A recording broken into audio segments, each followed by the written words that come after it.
Ethan lived alone at the edge of the colony city on planet Acera 9. His house was small, built from old Earth-style wood instead of the shiny alloy most people preferred. While others loved the hum of hovering cars and city lights, Ethan loved silence. It was peaceful. Too peaceful sometimes. Nights stretched long, and his own thoughts were often his loudest company. He had been a mechanic once, a good one, fixing atmospheric filters for the colony's outer walls. But after the accident that took his brother's life, Ethan had left the city work. He chose the edge, away from noise, away from reminders.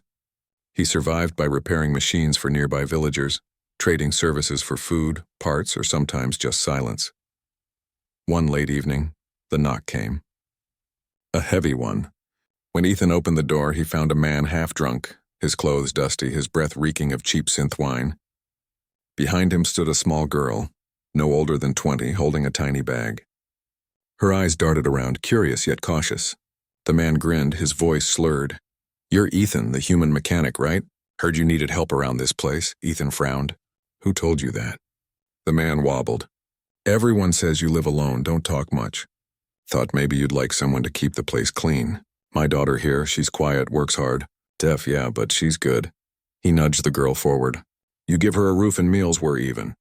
I owe you for fixing my hover cart last month, remember?" Ethan remembered. The man's hover cart had been beyond repair, but Ethan had spent 2 full days patching it together anyway. He hadn't charged him anything, not knowing the man was drowning in debt. Now this offer felt strange. The girl looked too fragile for labor, her eyes wide with both fear and curiosity. "What's your name?" Ethan asked her. She pointed to her chest and moved her fingers in gestures Ethan didn't understand. Her father said, "Her name's Lyra." Ethan nodded slowly. "She can stay, but I'm not keeping her like some kind of servant. She'll have her own space. And you should stop drinking." The man only laughed, muttered something about soft-hearted humans, and stumbled away into the night. Lyra stood by the door silently, her gaze moving from the flickering lamp to the cluttered workbench filled with metal scraps. Ethan gestured for her to come in. She stepped inside carefully, as if afraid she might break something just by existing. Over the next few days, Ethan learned how quiet truly felt. Lyra moved like a whisper, cleaning, arranging, even cooking simple meals. She watched Ethan closely, studying the way he repaired things. When she didn't understand, she would tap his shoulder and point. He would explain by showing, slowly, patiently. She never heard his words, but she seemed to understand through his expressions. Sometimes she smiled, and those rare moments softened Ethan's guarded heart. One afternoon, while Ethan was outside repairing a broken solar rotor, he noticed Lyra sitting on the porch sketching something in the dust with a metal rod. Curious, he walked over. She had drawn the outline of a machine, something unfamiliar. It looked like a filtration unit, but with extra components, shapes too advanced for village tech. He crouched beside her. "You made this?" She looked at him, her eyes bright, and nodded. Then she pointed to the sky. "Up there?" Ethan asked. She nodded again. Something stirred in his chest. The way she drew, precise, detailed, it wasn't random doodling. It was design work. Complex design work. He took the rod from her and drew a simple gear beside her sketch. Then he pointed at her drawing again, questioning. She smiled faintly, then reached into her small bag and pulled out a thin piece of metal, etched with symbols Ethan didn't recognize. He turned it over and froze. It wasn't standard colony material. It was alien alloy, the kind engineers only found in ruins left by pre-human civilizations.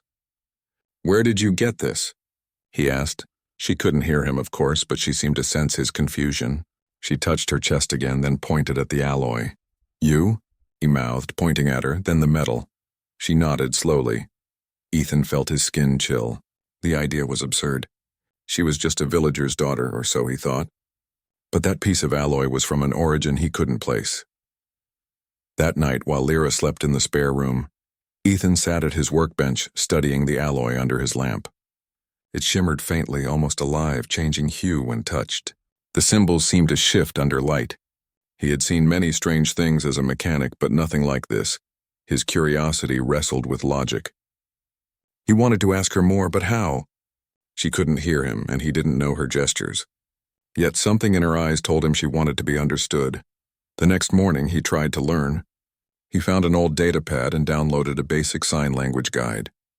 It wasn't perfect, it was Earth-style, not colony standard, but it was a start. He practiced while drinking his coffee, awkwardly forming letters and signs. Lyra watched from the table, her face lighting up when she realized what he was doing. She joined him, correcting his signs gently, laughing silently when he got them wrong. That laughter, the soft shake of her shoulders, the spark in her eyes felt like sunlight in his lonely world. Days turned to weeks. The house grew warmer, more alive. Lyra kept it clean, but she also changed it. Flowers by the window, drawings pinned on the wall, a small glowing charm hanging by the doorway. Ethan didn't have the heart to remove any of it, but something else changed too. At night he sometimes woke to strange sounds. A hum, faint but rhythmic, coming from the shed where Lyra stored cleaning tools. When he checked, the hum would stop. Once he caught her there, hands moving quickly over a set of parts that weren't his. He stepped forward. "Lyra, what are you doing?" She looked startled, clutching something behind her back. When she realized he wasn't angry, she brought it forward. A small, half-built sphere made from the same alloy as before. "What is this?" he asked softly. She signed slowly, pointing to the sky again, then making a circle with her hands. "A sun?" "No, not a sun. A beacon." Ethan stared at it. "You're building a transmitter?" She nodded, her expression serious now. "Why?" he asked, though he knew she couldn't hear. She took his hand, guiding it to the small metal sphere. Then she pointed upward again, then to herself. Her eyes were sad, pleading.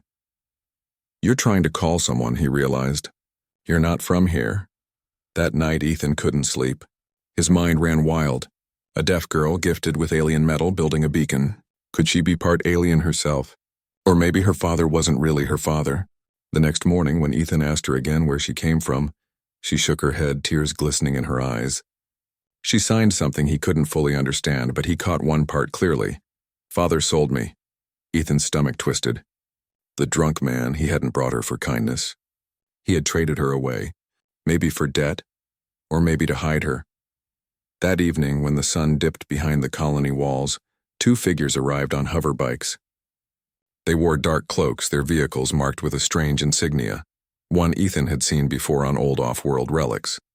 Lyra froze when she saw them. "Ethan," one of the strangers said, voice cold, "we're here for the girl." He stepped between them and the doorway. "Why?" "She's not yours to keep," the other replied. "She's property." A stolen experiment, Ethan's jaw tightened. "She's not property." The taller one smirked. "You think you can protect her, human?" "She's one of us, and she carries what belongs to us." Lyra tugged on Ethan's sleeve, signing frantically. He didn't understand all of it, but he caught one word she repeated again and again. "Run." Before he could move, the cloaked men drew out weapons, not guns, but pulsing rods of light. Ethan reacted instinctively, grabbing the wrench from his belt and slamming it into the ground power conduit beside him. Sparks exploded, lights flickered, and smoke filled the room. He grabbed Lyra's hand and ran out the back door into the cold night. The two men shouted behind them, their hover bikes roaring to life. They ran across the rocky ridge, Lyra breathing hard, Ethan guiding her through the darkness. The colony lights flickered in the distance like stars behind glass. When they finally stopped behind an old wind tower, Ethan turned to her, panting. "Who are they?" he asked, though he knew she couldn't hear. She signed quickly, her gestures sharp, too fast for him to follow. He placed his hand gently on her shoulder. "Slow, please." She took a deep breath, then made a motion of two lines crossing. X. Then she drew a circle and tapped her chest.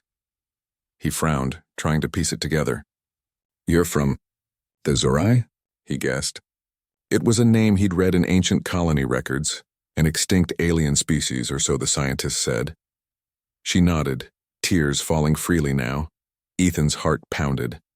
A deaf girl from an extinct race hiding as a human child hunted by her own kind, or those who wanted her power. He looked at her, then at the horizon where the cloaked men's lights searched the hills. "We'll find a way," he said, his voice steady. "I'll help you." She shook her head, mouthing words he didn't hear, but he saw her meaning in her eyes. They won't stop. As the wind howled over the ridge, Ethan wrapped his old jacket around her shoulders. "Then they'll have to go through me first." Lyra looked up at him, her lips trembling, eyes wide with fear, but also something else, trust.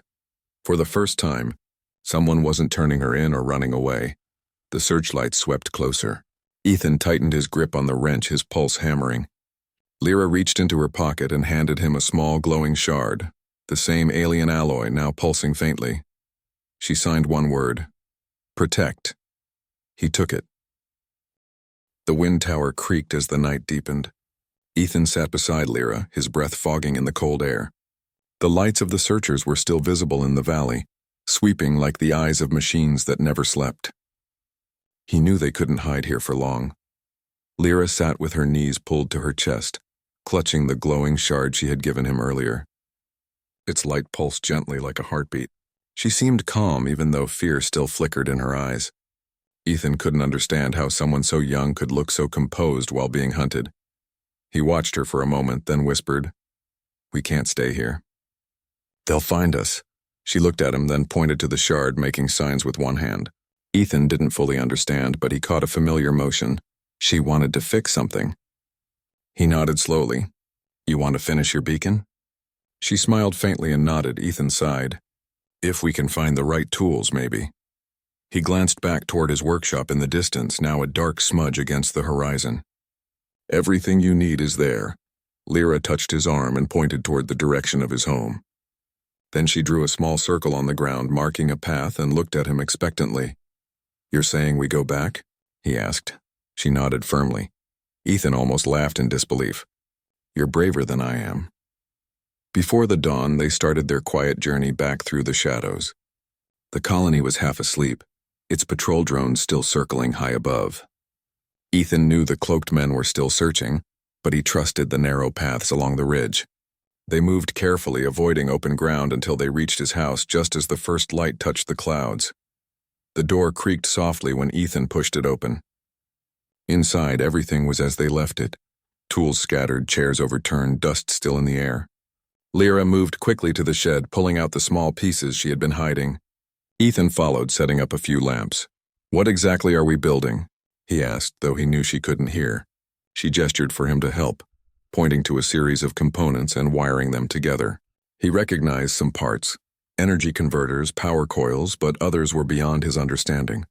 The alien alloy shimmered as she worked, almost like it responded to her touch. Hours passed. The beacon began to take shape, a sphere smooth and metallic with tiny glowing lines running across its surface. It wasn't large, maybe the size of a human head, but Ethan could feel its power humming faintly in the air. When they were nearly done, Lyra stopped and looked at him. She gestured slowly, pressing her hand to her chest, then to his heart. He frowned. "What's wrong?" She signed carefully. "Need your energy." Human energy connects it. Ethan blinked, not sure he understood.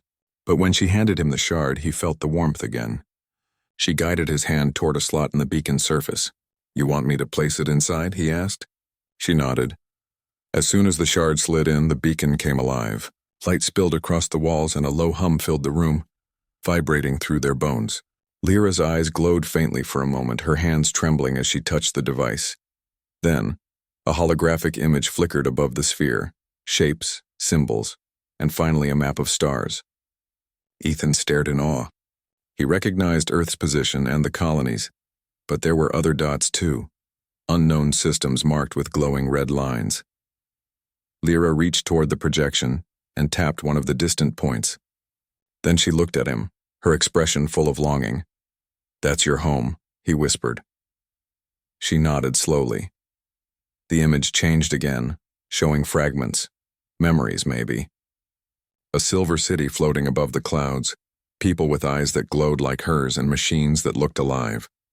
Then the image shifted to destruction, flames, explosions, ships falling.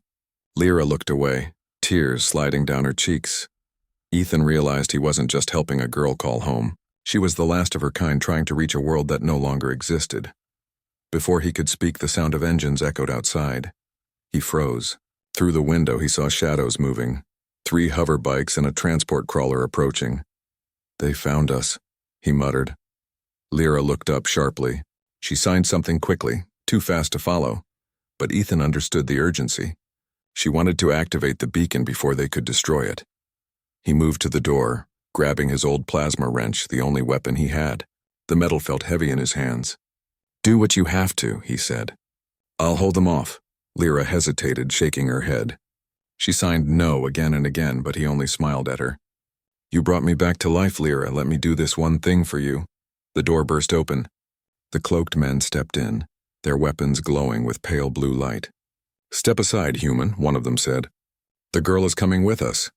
Ethan didn't move. "She's not going anywhere. You don't understand what she is," the other hissed. "She carries the core of the Zerai. She's not even alive in your sense. She's the vessel for their last machine mind. We created her to find the lost signal and she ran." Ethan's grip tightened. "She's not a machine. She's a person." The first man raised his weapon. "Move or die with her." Ethan swung his wrench, hitting the power conduit beside the doorway again. The lights exploded and sparks filled the air. He ducked as the energy bolt scorched the wall behind him. He charged forward, knocking one man off balance. The fight was brutal and clumsy. Ethan wasn't a soldier, but he fought with desperation. Behind him, Lyra pressed her palms to the beacon, whispering soundless words. The sphere pulsed brighter, shaking the ground.